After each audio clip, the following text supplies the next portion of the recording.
All right. Good afternoon, Keller Williams. And if you're not pumped up and ready for an awesome session after that, I literally cannot help you. Just unplug your computer, go home. We tried. But if you are one of the people who's ready to take down communism and or win some buyer deals, as though you were Rocky, we're going to have a great session here over the next hour, probably next 60 to 90 minutes, as we have a panel of rock stars ready to talk about how they are surviving and thriving in a market that has been it's been a seller's market for probably about 3.5 years, but it has been a absolutely absurd seller's market for the last 24 months. And we know that we are in a shifting market. We know that those things are changing. But I wanted to start today's conversation before we introduce our panel and really get into the nitty-gritties about how to win with buyers and how to thrive in a seller's market when working with buyers. It's just to set the stage for you guys, because I know everybody has seen and experienced different things. I have the opportunity to zoom out and look at what's happening all across our market and our serviceable area. And as we all know, the inventory is down. What I want you to know is that the inventory is down. Listings are also down, but sales are down more than listings and inventory are down, right? So we are not selling more homes than we sold last year, even though we've got incrementally, we have less inventory, but we're selling fewer homes than even we have the inventory to sell. And so that there's a couple things that are happening there, right? About 90 days ago, everyone had a lot of buyers, and you probably still have a good number of buyers, or at least feel like you do, but there's some things with interest rates, with fatigue, with missed windows where we're leasing for another year, that are stretching this buyer process out and are probably knocking some folks off of your pipeline. That is going to continue to happen. And so today's conversation is even more important as your opportunities working with buyers in a market where listings are down, but good listings, right? If there was a way to attribute those in the MLS versus the stuff that is just, I call it a post and pray, where, we've got a listing agreement signed. We've got a number that we think, maybe somehow, some way will come, and that counts as a listing. So I want you to know that this conversation around buyers and buyers in this market and working with them and the things that our experts are going to talk about today is going to be very important over the course of the next 12 to 18 months in a shifting market. Because while it is shifting on the sell side, and we're going to see volume and price start to come back down to earth, and some things stay on the market longer, there's downward pressure on your buyers as well, because of interest rates and because of timing and because of the quality of what's out there. So when we're having a conversation about keeping people in the game and keeping them in the deal, that's going to be the most important thing to see through for the next 12 to 18 months. So without any further ado, if we can spotlight our panelists, we are joined by some, as you heard me say, some absolute rock stars on either side of the transaction. I want to be real clear. These are not exclusively buyer's agents that we're talking to today, because I think their perspective from a listing is also helpful, as we saw in March during our multiple offer session. So we're gonna start and send this around the horn, starting with Debbie Ribinskas. If you just introduce yourself, the markets you work in, how long you've been in the business, and we'll go from there. Hi, I'm Debbie Ribinskas. I'm on the Lisa Cisco team, and I've been with her, it'll be 10 years in August. I've been licensed since January of 2016, so I call this my 7th full season because I had the full year of 2016. My breakout year was the 3rd year in real estate selling. And I do buyers and sellers. I'm normally split throughout the year. What else was I supposed to say? I think that Yeah, I'm at 23. Well, I'll be by Friday, 23 sales, 23 homes sold. I've got 13 pending right now. Whoa, So that is nice. I'm a little busy right now. A little busy right now. I'm taking it as it comes. We appreciate you making the time for our agents today. And then we're going to send it over to Jane Evans. Jane, same intro. Thank you. And thanks for hosting this for our office today. It's an important topic. I'm Jane Evans. I've been licensed since 2017. So coming up to 5 years in real estate. And, I serve people and I go where people need me, sometimes too far, mostly east side suburbs, occasional west side opportunities. I have a hard time turning down an opportunity, especially if it's a referral. Most of my business I'm fortunate to have through clients and referrals. So I just, it's exhausting, it's exciting. And you're right, Mike, this market in the last 2 years has been bananas. So it's very important that we as realtors communicate the message and manage expectations. Thanks. Love that. We'll go over to Evanne Barone next. Hi, Evanne Barone here. Thank you, Mike, for having me today. I'm excited to dive into this topic. I have been a solo agent since I started about 4 years ago, and I started primarily working with buyers, and I'm trying to sort of change that focus to listings, but working with primarily buyers, I have an interesting perspective for today. I love that. And then last, and maybe least, I don't know. Sam Zimmer. I don't know, man. It's stiff competition here. I mean, it is pretty stiff. Yeah. I'm Sam Zimmer with Zimmer Real Estate Group. I got licensed in 2014, and I don't even remember. I had another job for a few years. So I don't remember if it was 2018, whatever. I've been doing it full time for a few years, maybe 4. Historically was way more heavy on the buy side. This year I'm kind of 50-50. I historically did a lot on both sides of downtown east side and west side. My wife and I had a kid last year, so my time is a little more valuable at home. So I've kind of shifted. I'm looking at my deals right now that I've done this year compared to years past, and the majority of my business has been on the east side. And that's, by design. Kind of like what Jane said, referrals, hard for me to, go where that takes me. But I have been, especially because of the market we're in, a little bit more picky with, where the business is taking me and with what business I'm taking. So that's Awesome. Well, that's a great segue into the first conversation that I'd like to knock around with you guys, which is, it's around managing your time and protecting your time and investing your time with the right clients. And we know that in that life cycle of a buyer, we're taking that, we're doing a consultation or an intake, and then we're going to do the home hunt, the transaction, the close, and the follow up to the close. And so I know I shot all you guys a note just about want to keep it fluid and authentic, but what are your key strategies or tactics? What are your biggest wins? What are some lessons learned, or any secret weapons? So let's start with the buyer consultation, which is so important. And for so many of our new agents where having a buyer, somebody that's willing to look at a house, is exciting.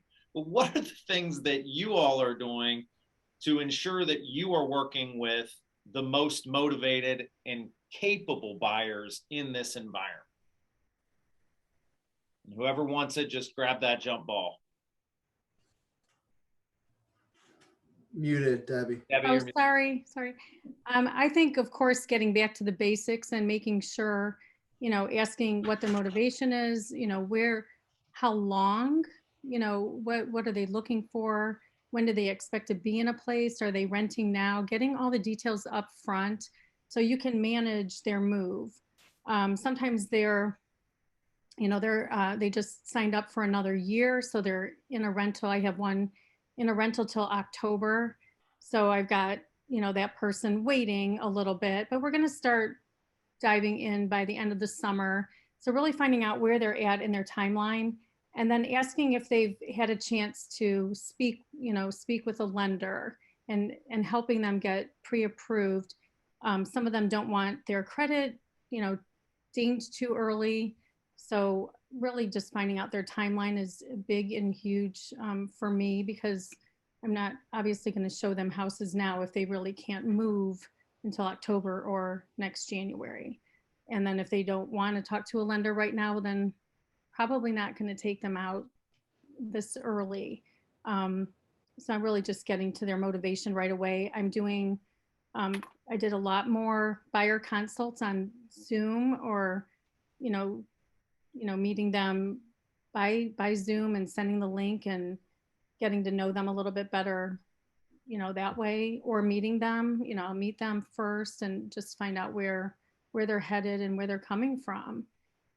Their parents, sometimes I have first-time home buyers, their parents are helping them. So, but then I do have other buyers too that they're lingering a little bit. So, and then they're making secondary plans. So. So in thinking about this, I fully agree, Debbie. In summary, we need to meet the clients where they are and then coach them to where they need to be if they're serious in this market. And a lot of what I think our conversation is about today is in particular, maybe the first-time home buyer. If you're not a first-time home buyer right now, maybe you don't have to move just yet. And that's a big assumption. And that's a whole second tier kind of conversation about timing and how do you sell and buy and all those things. But for first-time home buyers, Debbie's exactly right.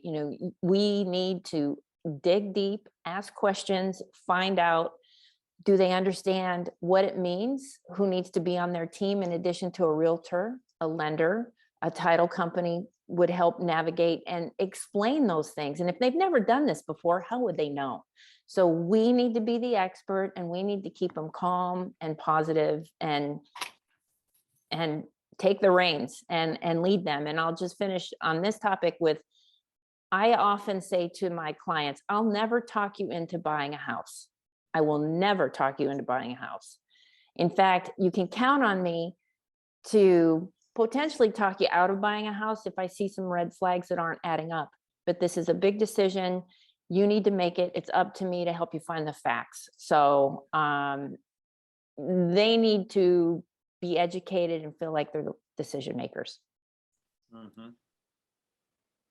Sam, Evanne, anything to add there?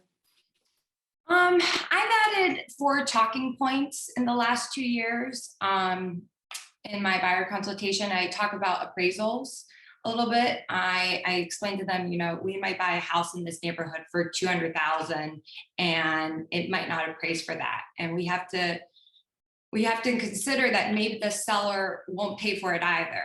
And there's going to be a gap in what that means. And then the other talking point that I've added is purchasing a home as is.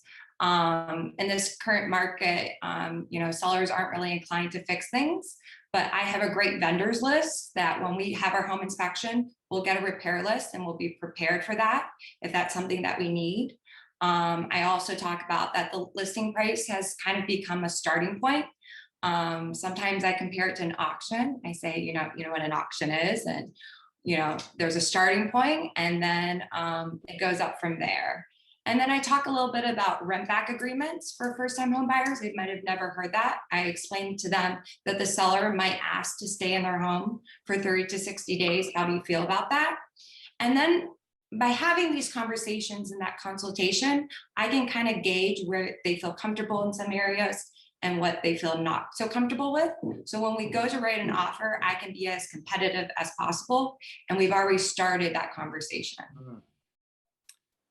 Yeah, I like that. Oh, go ahead, Sam. Yeah, that's a lot of what I was going to say. I think it's, the real estate market is kind of a hot topic everywhere, not just with us as realtors, but, everybody knows that, it's booming, and it's, a seller's market. So normally during that first conversation, I, like Evanne, kind of discuss how it's different than it was if this isn't your first time, if you're not a first time home buyer, it's not like it was 3 years ago. And, that the listing price is, I've had listings where I wish I could have just put on the market without a price because, the market's going to tell you what the house is worth. So, there's a lot of conversations I have, that first conversation where I'm getting a sense of what my client or future client is comfortable doing. And honestly, a lot of times if it's somebody who I can tell maybe isn't ready to buy in this market, I have no problem telling, being honest with them that, maybe depending on their situation, now is not possibly the best time to be buying, but for them, for their, where they're at with their, with their finances and all that stuff. Yeah. So. Yeah. But, Yeah, no, I think there's, so I'm gonna let you guys riff, and then I'm gonna try and capture everything and give it back to our group to make sure we don't miss any high points. What I heard from the group, from you four, was, one, understand, and then when you're in this consultation with the buyer, right? So you're having a consultation up front, got to do that. Know that you're managing the move, right? You're not just finding the home. Debbie, I love that phrase, manage the move. And so it's going to be related to their timeline and their motivation. They might think we have to be out of our place in October. We gotta be looking right now. Anything you look at this weekend, don't bother, right? But when we break the threshold of August, it's time to get serious, right? We're 8 weeks out. The market will have changed. Let's get the pre-approval started and let's hit the gas. So, they don't know maybe what they don't know. And I think, Sam, what I heard you say was, even if somebody isn't a first-time home buyer, if you didn't buy in the last 36 months, you're a first-time home buyer in this market, right? Like what you experienced in 2012, 13, or 14, or God forbid, sometime in the 90s, is not going to have any real contextual value here.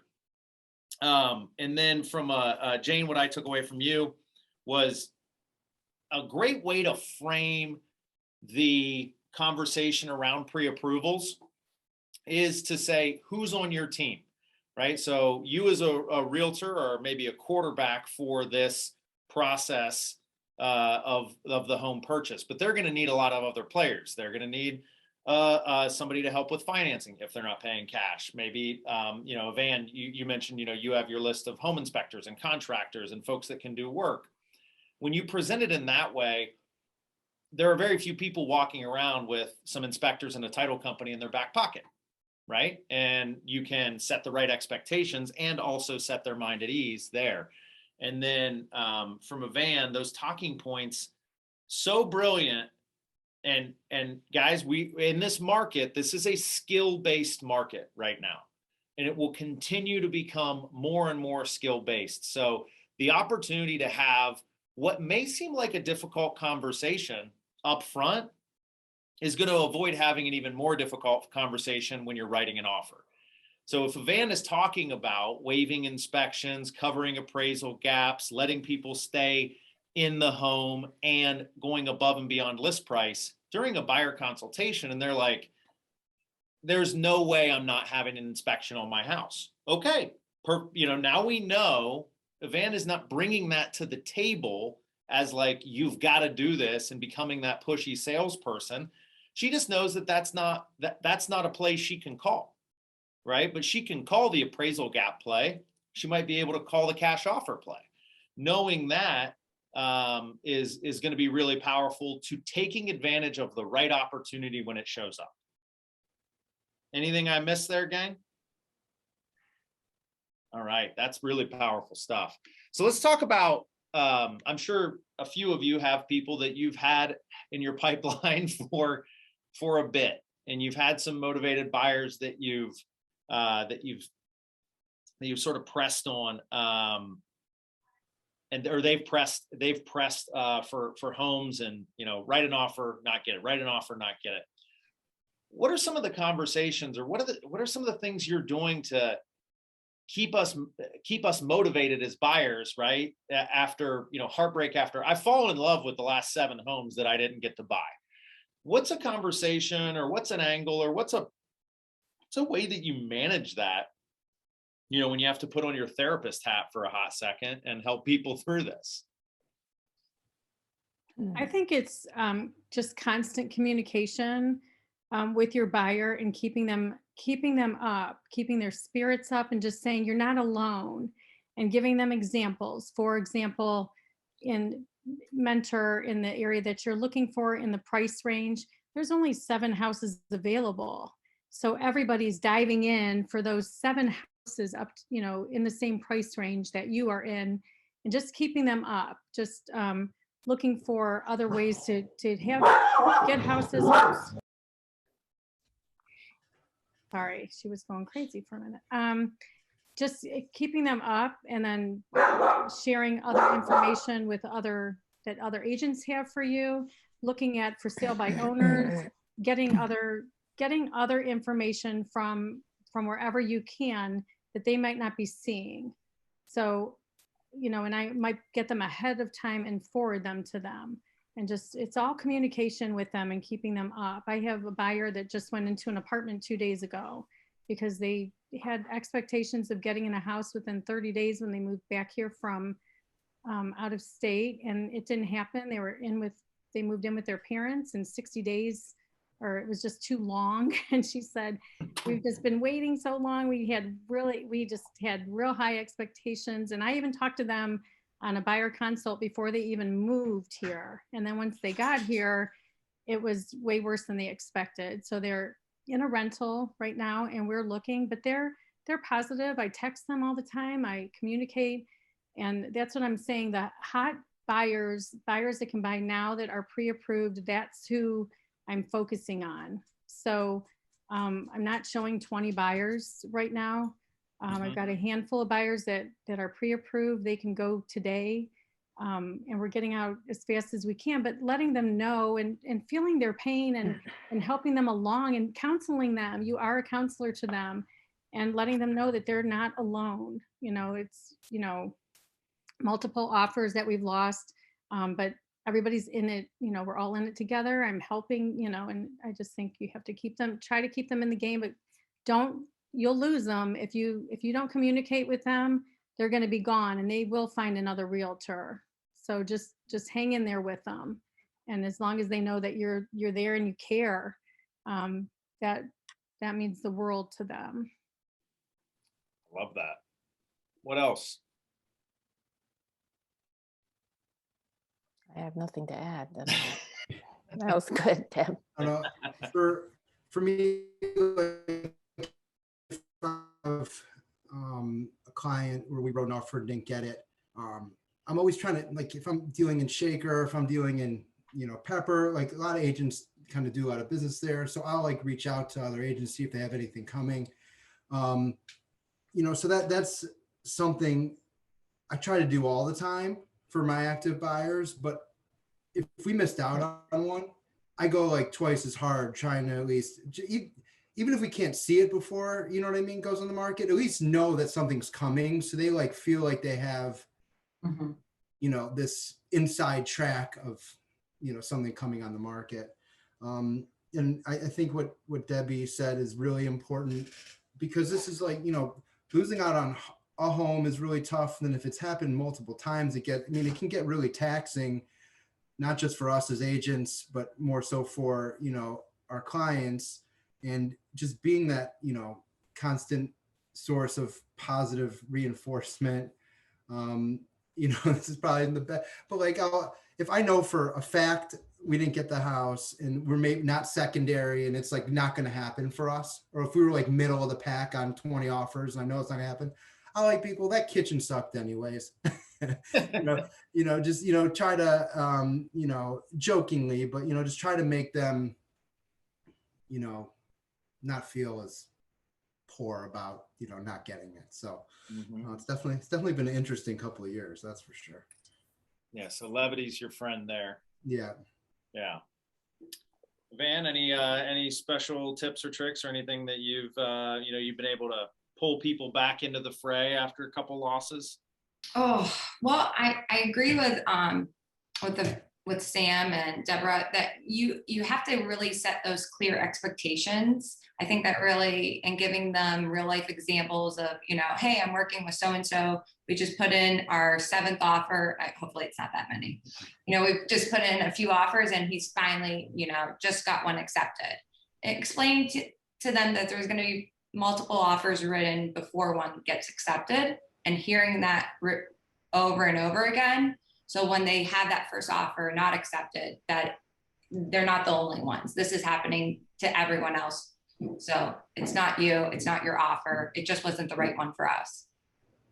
Yeah, I love that. And, I think it really capturing what we need to do whenever we suffer a miss for our clients is come with as much information as possible, right? And to the extent that you can get, hey, there were 22 offers or there were 12 offers and you were 2nd or you were 5th or, and hey, to Debbie's point, what's everything that's on the market? Like, yeah, we love this house and so did the 72 other people who, lost out on the other 6 in this price point in this area.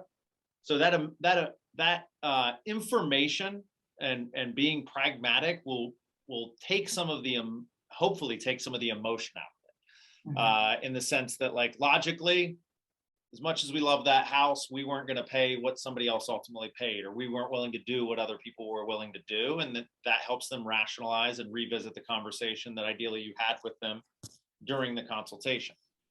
And then, Sam, I love your suggestion of, when you have a miss, right, just redouble your efforts, in a sprint to figure out as much as you can about what happened.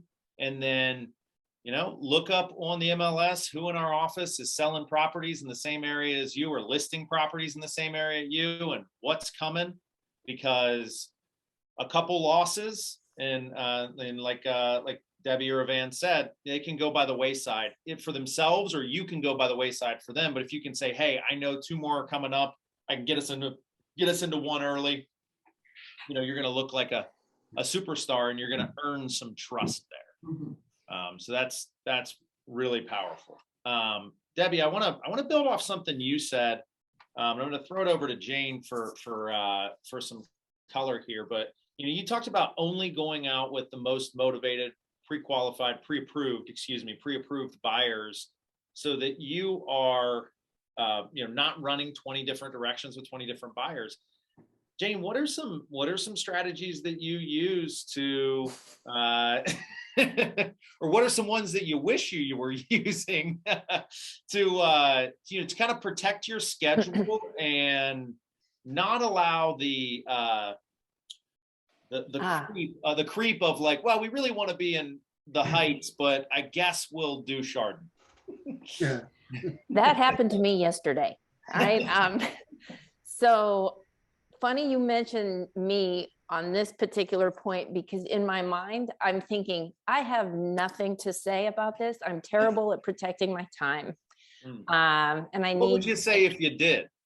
One of the things, though, as I marinated a bit on this topic, I have called on agents in the office who might be able to help me show something quickly. If I'm tied up and I have, you know, a handful of buyers, or if there's a wedding, for example, I've got a wedding that I am attending this weekend, calling on people within our office to help show some properties is one major win-win, right? I think it's great for maybe some newer agents or agents that are available in the market that my people are searching as needed. Lean in, ask for help within our office, and also set boundaries as much as possible with your clients. It's so nice to say and so hard to do. It really, Saturday was my birthday last weekend, and it was the first afternoon that I didn't sit with my laptop open with my husband and with my family. It was my birthday. So, and that was really hard for me. And there's some stories behind that I'm not going to go into, but it was hard for me. So, communicating the point that we're all doing the best we can and we're human. And I thought about one other thing to add about refocusing efforts after some losses, just briefly. This week, I went back with a buyer. We'd lost 3 offers, relatively new in the search. And I said, let's talk to the lender again. Let's be sure we understand what this looks like now. And maybe we massage, if it's possible, your price point. Now, interest rates have gone up a bit, right? In the last month, especially. But through that conversation, they came to realize if they put a little less down and this and this and this, and we manipulate some factors, we won a multiple offer on Monday because they did that reevaluation with the lender, who should be their guiding light on the financial piece of this, that they could stretch just a little and reshape an offer that won.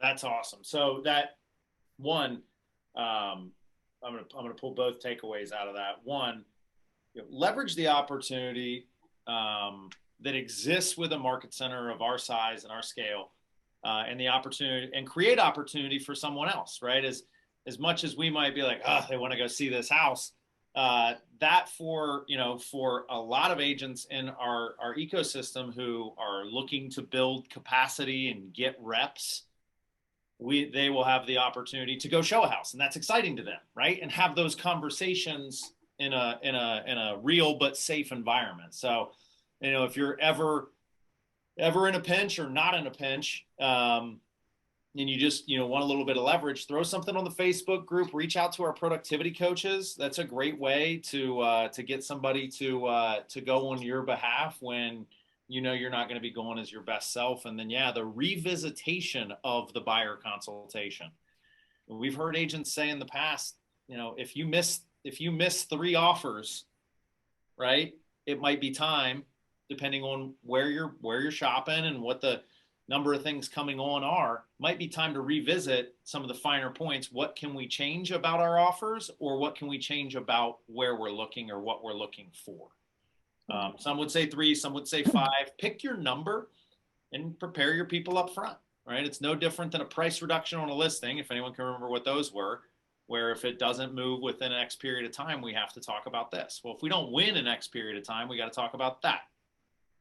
Anything else on the effectively protecting your schedule from Evanne, Debbie, or Sam? I mean, Sam, you mentioned it at the beginning. You've got a great reason to protect your schedule right now with the little one, right? So how are you doing that?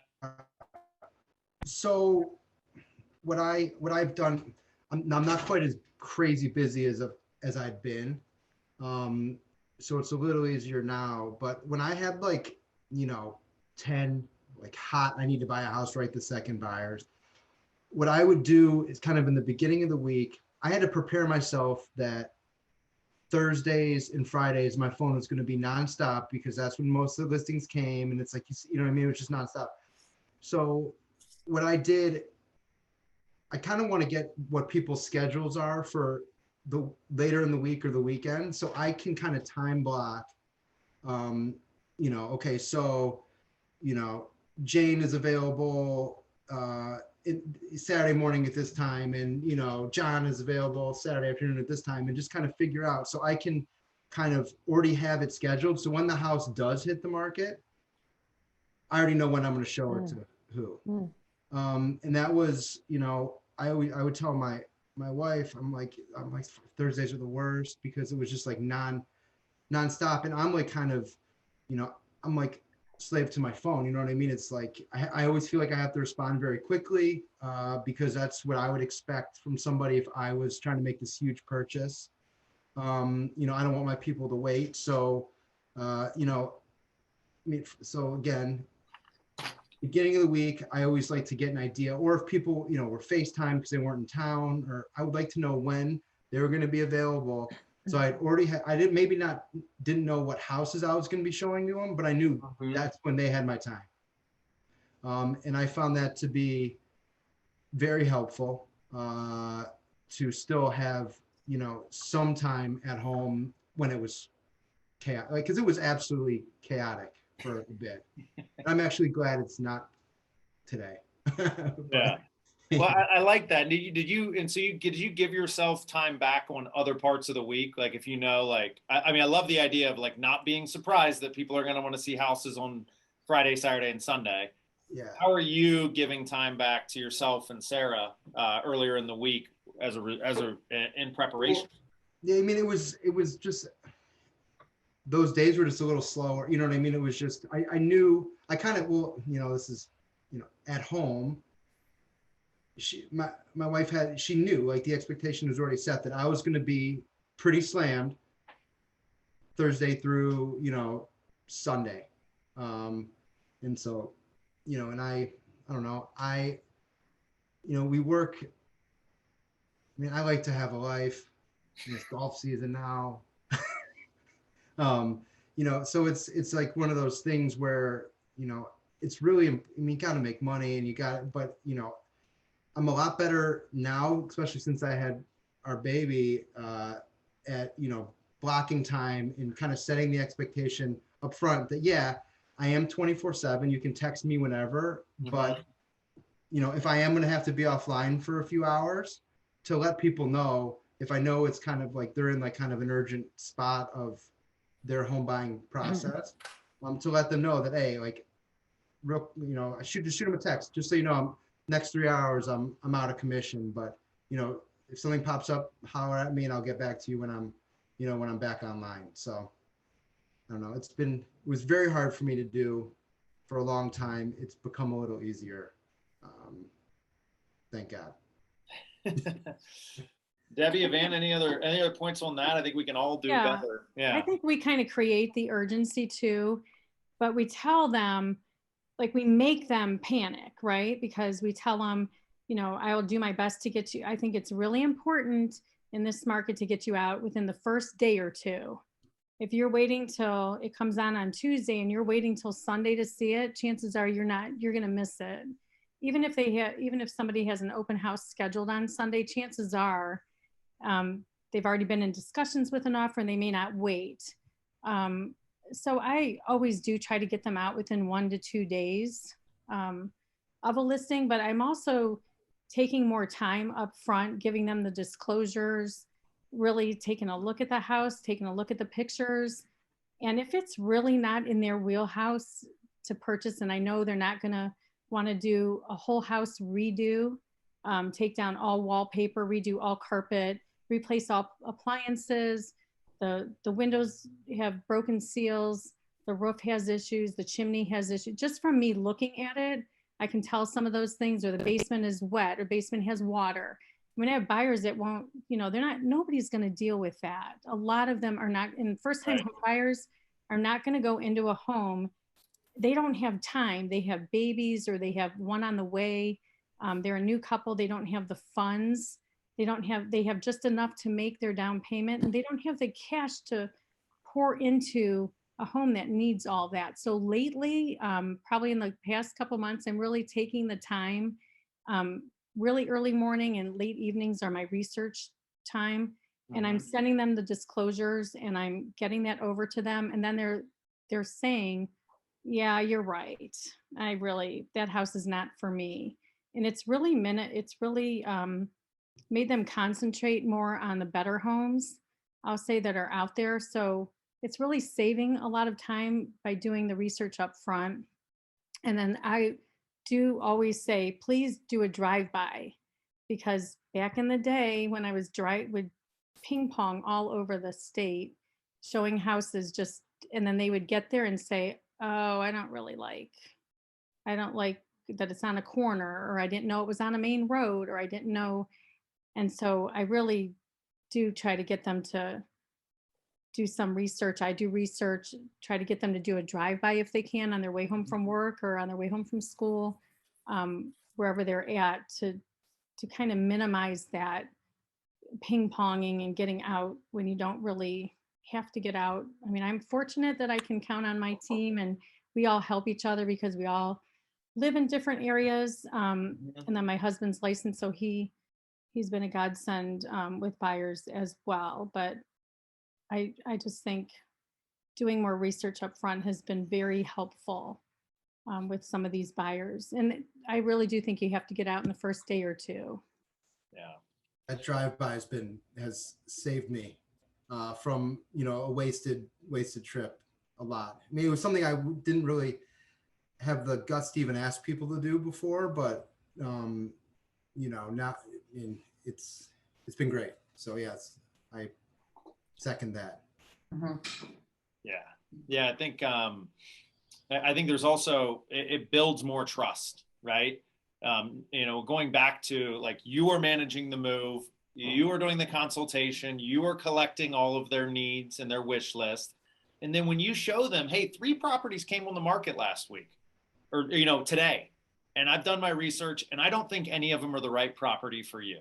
How good do you think they'll feel in making the largest financial transaction that they're likely to ever make, with the confidence that you aren't just trying to get them in a home? That's really powerful. And I think that's a good transition into, the next thing. You all have, maybe if you were on the sales meeting Tuesday, you heard me talk about this, and we've been talking about it for 2 years, which is this seller's market can create some really bad habits for listing agents, right? We're not doing the same marketing. We're not doing the same attention to detail and care. We're just getting it up and letting people bid, right? I think there's something to be said for how crazy the buyer's market has been, right? Because it's how aggressive it's been. When we kind of, some have taken a step back from considering what that customer and client experience is like for our buyers, and what that means to long-term relationships. And so I want to start with Evanne on this one, because I know that you generate a lot of referrals from your clients, and that you have great and long-standing relationships with the people that you've worked with on both sides of deals. But what are some of the things that you zero in on, as hectic as the market is, you zero in on from an experience standpoint for your clientele? You're speaking as far as how do I stay in connection and. Yeah. I mean, how are you, as you go through the process, are you adding an element specific to the experience and working with you, right? Like, some people are just like running a mile a minute, and maybe the example of like, hey, here are the things that I don't think work for you. That's a great experience point that might be ignored by people. Is there anything you're doing to plus up the experience at any stage of the process so that they actually enjoy it and aren't terrified by the market? Yeah, I try to give like a white glove experience is kind of how when I'm talking to someone else, another agent, is that I kind of find what they're looking for in their home. And let's say we go into their home and, it meets everything. They love the home, but they just hate the color, and in this market, that's too picky to walk away from a house saying, hey, you know what? I recently had a client. We just got a quote for a home this size and it costs this amount of money. I can get you in contact with this person this evening. Always be Johnny on the spot. Whatever, anything that they need, you want them to be able to come to you. You want to be their Angie's List at all times. And that will pay dividends, through the relationship of knowing this person. A lot of my clients have become my friends because I treat them like a friend. I treat them like I want to come to their house and have a cocktail with them, or I want to see, you know, what's going on in their life in 6 months from now. So I try to give that white glove service in every aspect. If that's, you know, hey, my husband has a car, you know, I'll Uber there. No, you don't have to Uber. I'll pick you up. We'll drive together. It's simple things like that. I love that. I love that. And that is, you know, being solution oriented is what I'm hearing when you're talking about that white glove service. Like, hey, what are the, you know, if it's a house that matches most of the criteria, like what's the solve? Well, we could have it painted. I have a painter. We could have the deck torn off the back, right? What's that going to cost me? And start to frame things, because I'm sure a lot of us have worked with buyers who are like, it has to be perfect. And then those are people that we should only go out with once, or start to manage expectations. What else from an experience standpoint, guys, or you know, when the market's balanced, it can be a lot of fun to house hunt and to see and to think and like, oh, okay, let's go sleep on it. You don't get to do that as much anymore.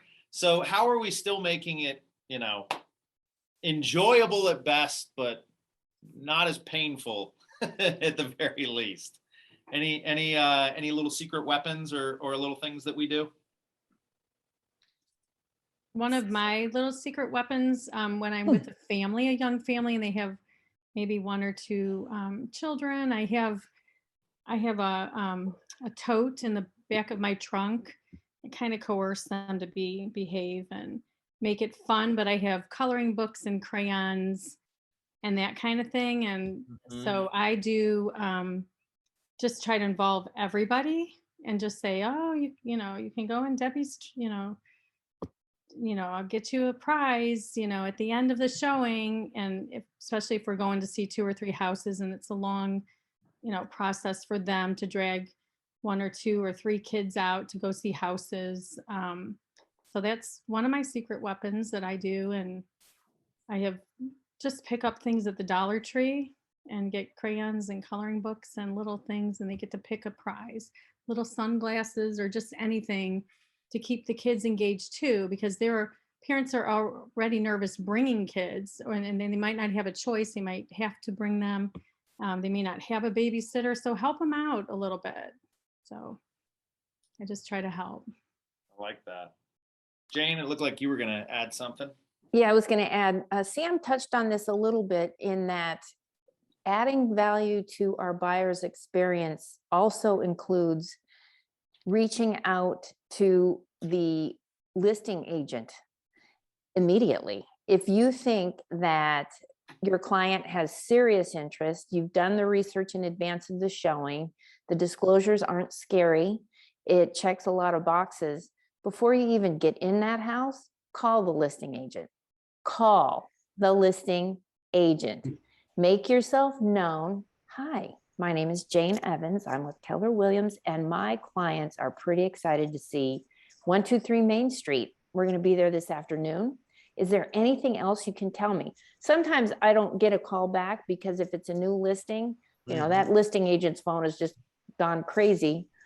But develop that rapport with the listing agent. That adds value to your buyer, because there have been situations where you kind of work that side of the process. And if it's between you, somebody that you've had 1 or 2 exchanges with already, and somebody that just submitted an offer, that listing agent is going to have more confidence in you if it's close.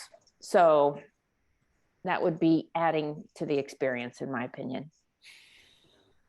Yeah, I like that a lot. And I think that's a good segue into, you know, we're getting this thing under contract. And, you know, I mean, I don't know if any of you have had this experience. I hear a lot about it, right? And so, you know, our people pull the trigger and they, you know, they go no inspection, or they, you know, they go above asking price, or they put in the escalation clause. They get the home. And then, you know, 2 days later, they realize, like, oh crap, I got the home. I'm under contract. So is there some, you know, you know, while some might want to breathe a sigh of relief, I mean, that's kind of when the the real managing the move starts, are you seeing that you're having to keep people in or press to hit timelines for rate locks, or what's the under contract experience, and what do what do the folks on this call need to know to get this thing to close? I got one. Somebody else go, because I got a bad one. Well, I mean, we can also, don't forget, lessons learned are a great way to teach. So if we had something that if we wanted a do-over, I'd love to hear that story. But anyone else got anything where it's like, here's how you get out ahead of the buyer's remorse? Well, you mentioned dates and meeting dates. I mean, I have a transaction coordinator who helps me with all that stuff, but I like to know, I'm still hands-on.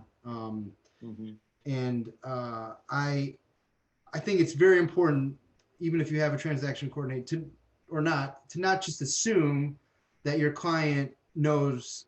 I mean, you got to teach them as if they've bought homes before. If not, teach them as if it's their first time and they have no clue what's going on. I think it's very important to, the dates, the deadlines. And, a lot of that comes in before you even write an offer.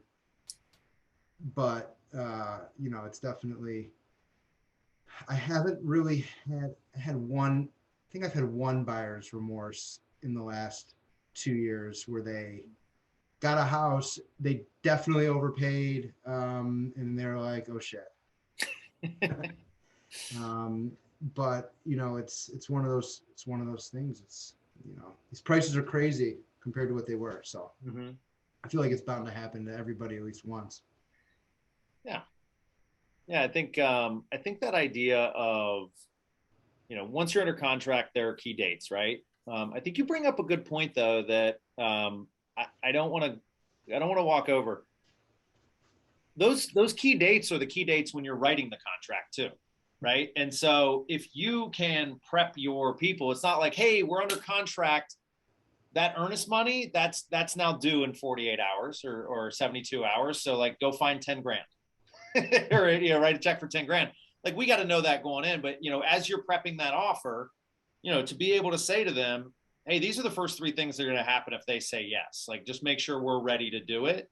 And if we hit it hard and hit it fast, we're going to have the opportunity to get ahead in this transaction. And then that's going to make it feel better for all parties. I like that. Like, your key dates ahead of time.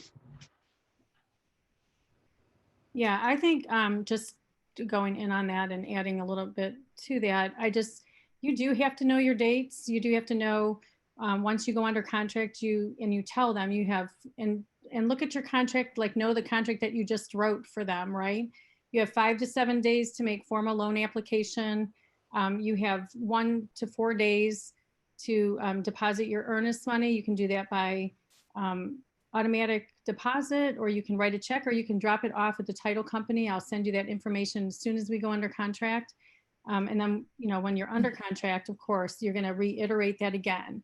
5 to 7 day, the first thing you're going to do is call your lender again, make sure everything's good. They're going to get a copy of the contract, and you're going to make your earnest money deposit. The next thing we'll do, and we're going to be working on over the next day, is getting your inspections scheduled if you have them.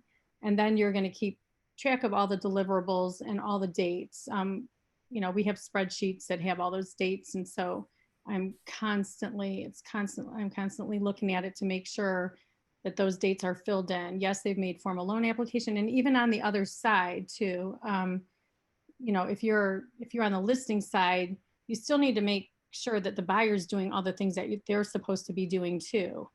Making sure they've made formal loan application, making sure that they've got their earnest money deposit in for your seller.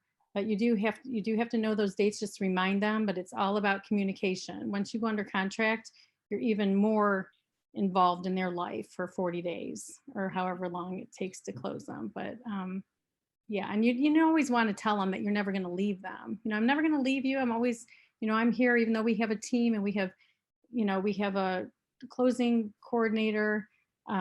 I'm still going to be managing your transaction for you, and just let them know that you're not going to leave them. They can still call you. They can, so I think that's real important to get those first few things under their belt so that they feel comfortable moving forward.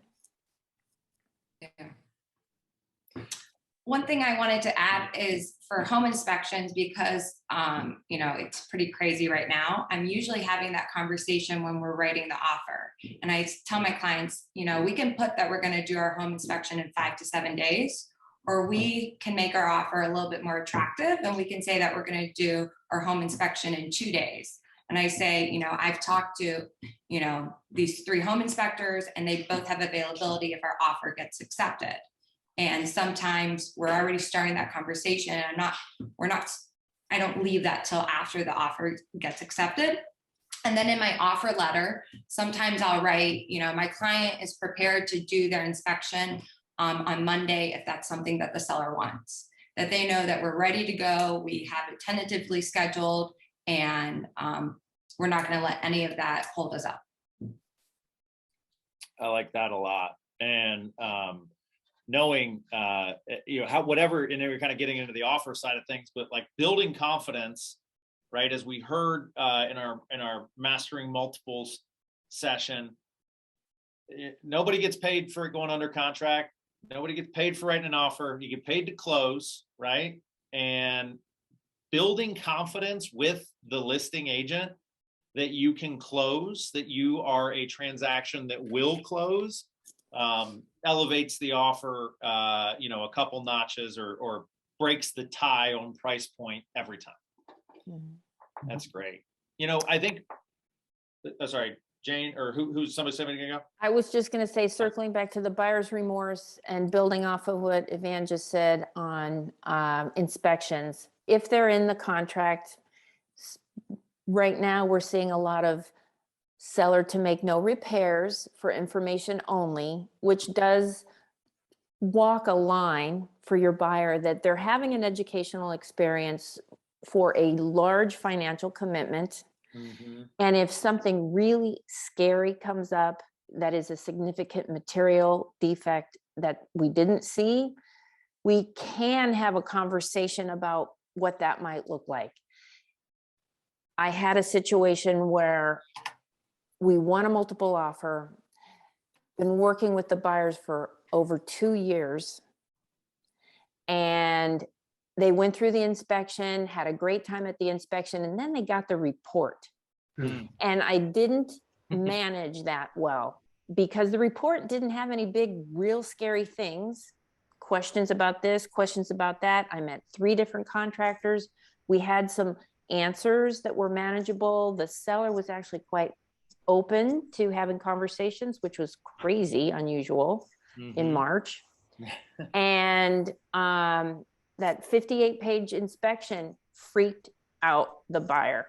And I couldn't, with all my might, calm them down. And they didn't even want to submit any contingencies or a price adjustment to even try. So they backed out of the deal. And it was just a dagger to me, because I felt I blew it. I thought I did everything I could for them, and I just didn't manage. They just got cold feet, and I guess that some people are like that. But yeah. Well, don't beat yourself up too much on it. Happens to the best of us, as evidenced by it happening to you, Jane. I think that's a if I could continue to beat the drum around the buyer consultation, and the very first thing that was said was understanding and really digging into their motivation. Why are they moving? Why do they want to move where they want to move? Why do they want to move when they want to move there? Because if we don't know that, there's no opportunity for us to protect our clients from themselves if they start to get cold feet, right? Like, if we don't know that, they wanted this backyard because it, is going to be perfect for a play set that's going to look like the dad's when he was a kid, then we're not going to be able to do a callback on that to keep them, in an attack posture, right? If we don't know what they really want, all we're helping them do is buy a house, not really achieve a goal. So I think that's a powerful piece of the puzzle that doesn't just set you up to identify the right home, but to close for the right home. And yeah, I think that, if you can get an offer accepted with an inspection, that prep piece is really powerful. But sometimes, that 58-page report's gonna spook anybody, and maybe they just aren't ready to buy, and they found they're out. As we, as we've kind of checked all of our boxes from a process standpoint, I want to do two things to advance this conversation. One, I want to ask anybody and everybody on the call, if you've got a question, if you've got a comment, if you heard something and you don't think you heard it clearly, drop it in the chat or hit the raise hand button, and we'll get a little Q&A going. And while we're filling the queue and filling the chat with questions, I want to send it around the horn. If there's one piece of advice, right? There's one thing that you started doing 12 months ago that you wish you would have started doing 24 months ago, or you started doing yesterday, right? Like, what's the aha? What's the thing that you're like, yes, this is what I'm taking into battle with me over the next 12 to 18 months? What is it what's the top takeaway you want for our people? And then everyone else, start loading up the chat box with questions.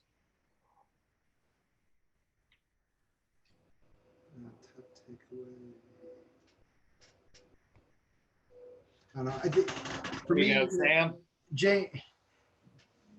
Jane spoke about it, but I mean, having good relationships with other agents, I think, is really, really, really, really important in this market. Also know, just because you have a good relationship with the listing agent, if you're representing the buyer, doesn't mean that your client's going to win. But I do think it's very important, to, do business the right way, do the right things, and communicate on the phone.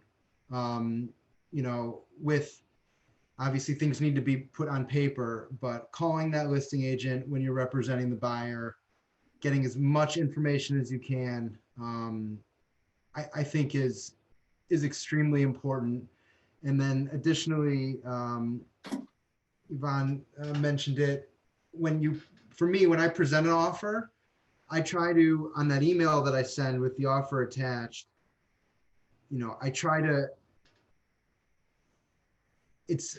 want it to be very clear and concise, but also it's really important for that listing agent to know, my clients are strong buyers. And I think that's really, really important. So.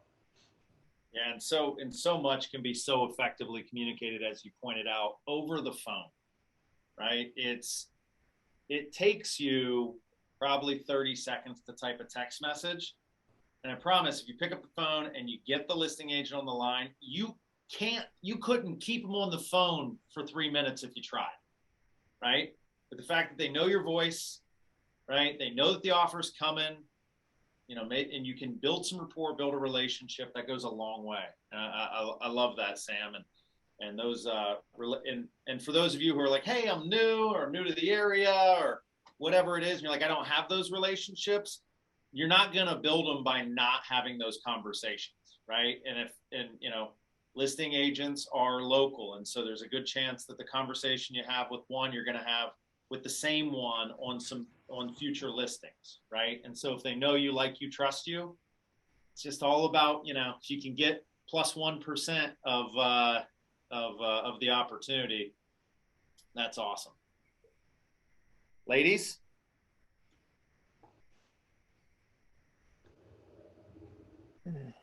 I think just staying in communication constantly with your buyer, keeping them up the whole time, checking in with their lender if their pre-approval has expired or it's getting close. I mean, always ask them and reach back to their lender and help them, and like Jane said before, just making sure you can't go a different way, or maybe they were FHA, but they could really go conventional to make your offer more appealing, conventional versus FHA. which is a government loan, and just being in touch with those people that are in their circle, which is their lender, and then just, and their family too. I mean, sometimes they bring their family too, which is daunting sometimes, but you have to keep everybody happy. So I just say communicate, communicate, communicate. I love that. Jane, Evanne, biggest takeaway you want our people to have or working with buyers? For me, it's setting clear expectations the whole time. I think if you can do that well, you're setting yourself up for success. So, staying in that consultation, it's most important that I get you in these homes. So I might not be able to show you, but I might have a showing assistant. You don't want to just say, oh, you want to look at 123 Main Street, I'm going to have so-and-so show it to you. You want them to know that that's something that that might happen. So you want to put that in the consultation. And when I'm using a showing assistant, I will set a reminder on my phone. If the showing's at 11, I'll set a reminder on my phone at noon to send a text. How did it go? If you like it, let me know, and I'll let you know what our next steps are. Setting the expectations as far as, if it's not time sensitive, if they text me after 8 p.m., then I'm not going to text back.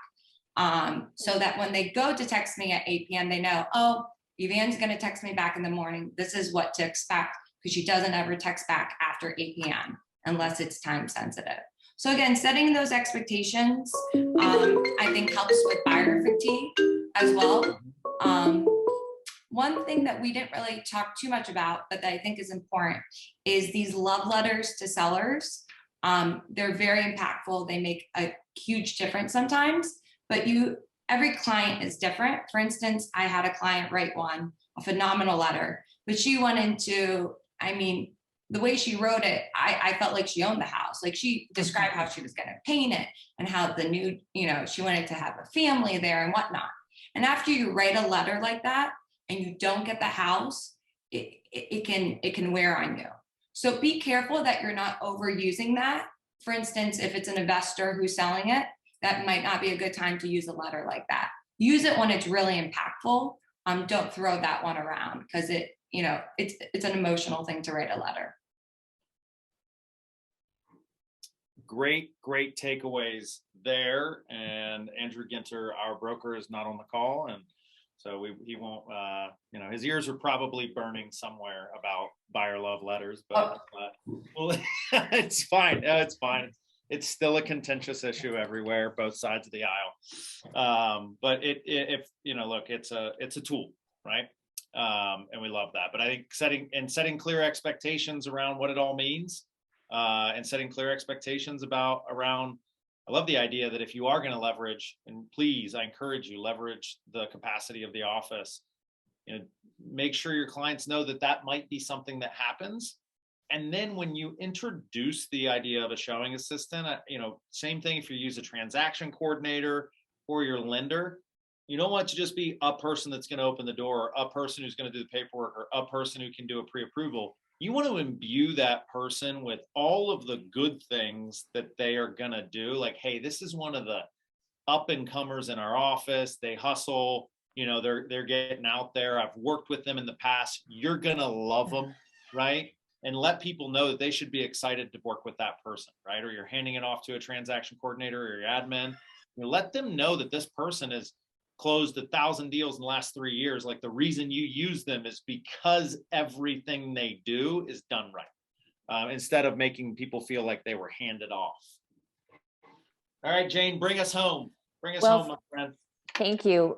Two things come to mind. As far as the love letters go, I agree with Evanne. If there's a letter that fits the situation, keep it general as much as possible, showing some positive intention and strength of their purpose.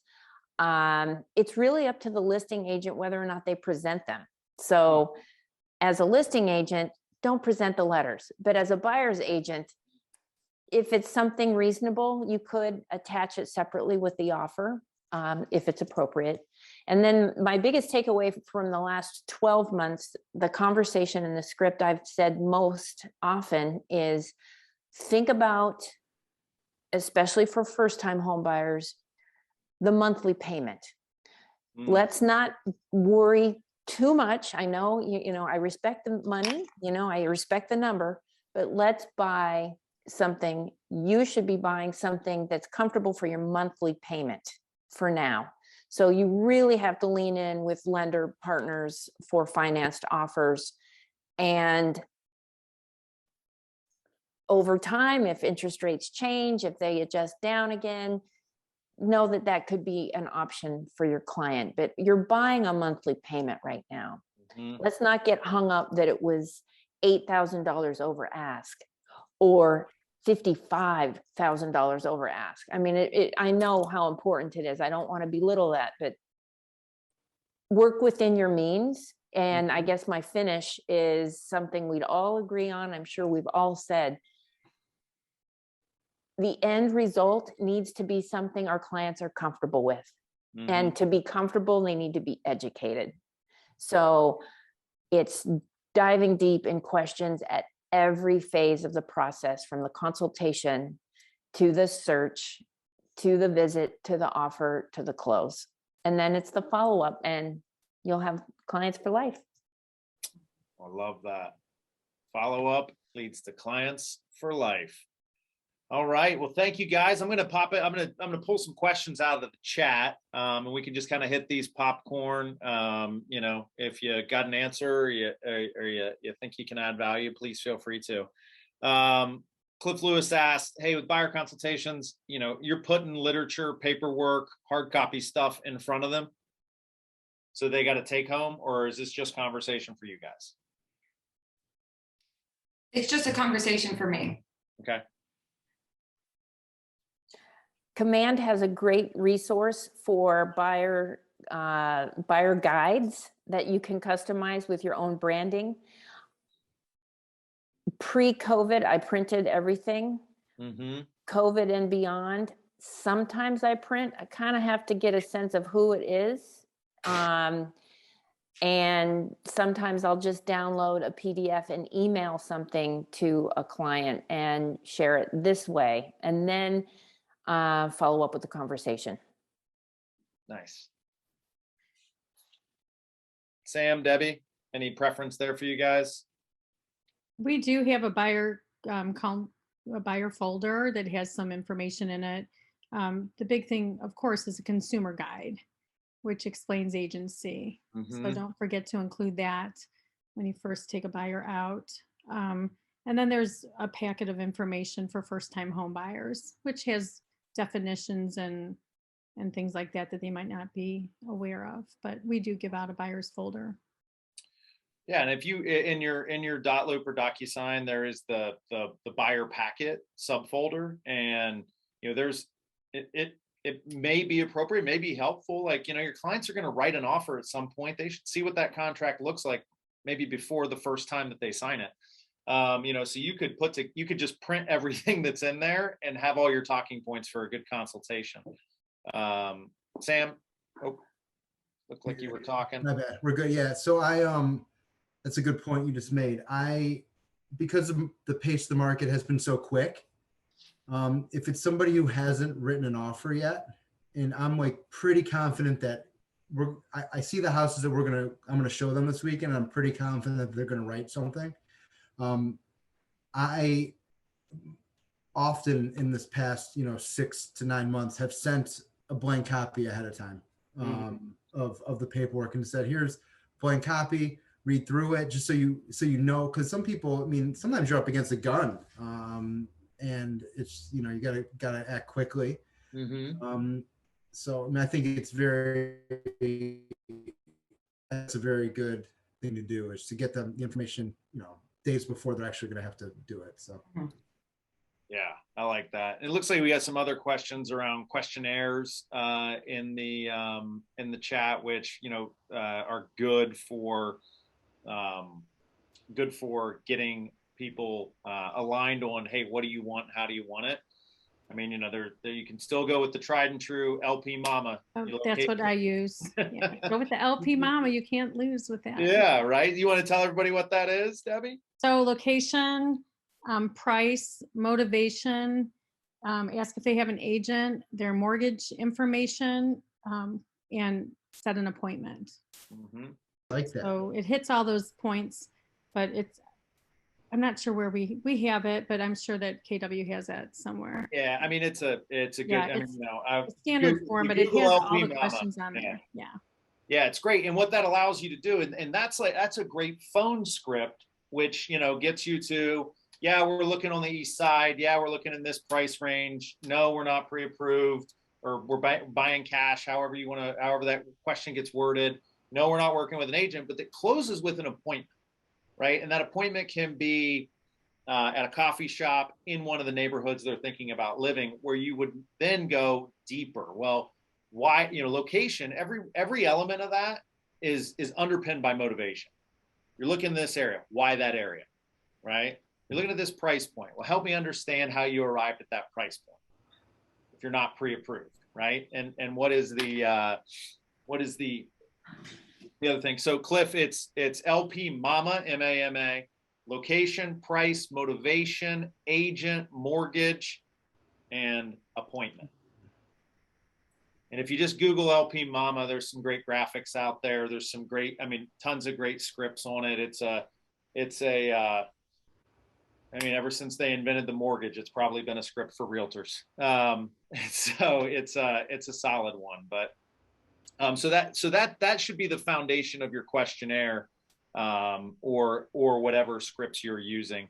And then, some questions about mortgage calculators and that sort of thing. I encourage everybody, have some familiarity, get some awareness. You can, again, Google, there's probably 72 different apps for mortgage calculators. But those are all, pretty fungible in the end game. And so anytime that you can leverage, hey, you're probably looking in this range on your mortgage, but what I really want you to do is have a conversation with my guy, Sean Hadley, or with my guy, Don Jarecki, right? Because then you are getting that piece of the puzzle. You're leveraging it out, because in this market, and hell, in any market, you want to be spending your time on your most dollar productive activities, and calculating monthly mortgage payments is something that somebody else can do at a very high level. You need awareness to it and to be conversive on it, but leverage out to the existing team that you have, right? Questions around anything related to title or to transfer or anything like that. That's why you have a title company, right? And that's why you have a title partner. And Jade Zivko just pointed out that there's a finance section of the MLS where you can have a monthly mortgage calculation. All right, I think that takes us through most everything in the chat. And then, guys, we did a session back in January. It's available on the YouTube channel.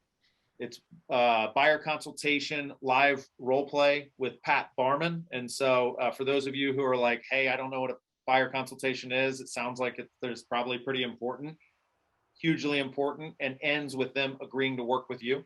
Go ahead and pop on there, take a look at that. And then,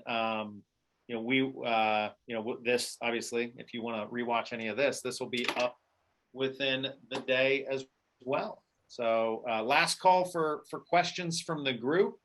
And then we will just give a round of applause for our awesome panel. Guys, thank you so much. I know there's great irony in talking about how busy we all are, and you guys making time to help everyone else. It's really, really impactful and a great signal of what our culture is. Thank you. Thanks for the opportunity. We Yeah. appreciate it. Excellent. Thank you guys so much. And then I don't know if we're going to be played out here with music, or if that was left up to me, which is a pretty scary proposition. So otherwise, we are out, guys. Have a wonderful week, and we will see you on the other side of the weekend.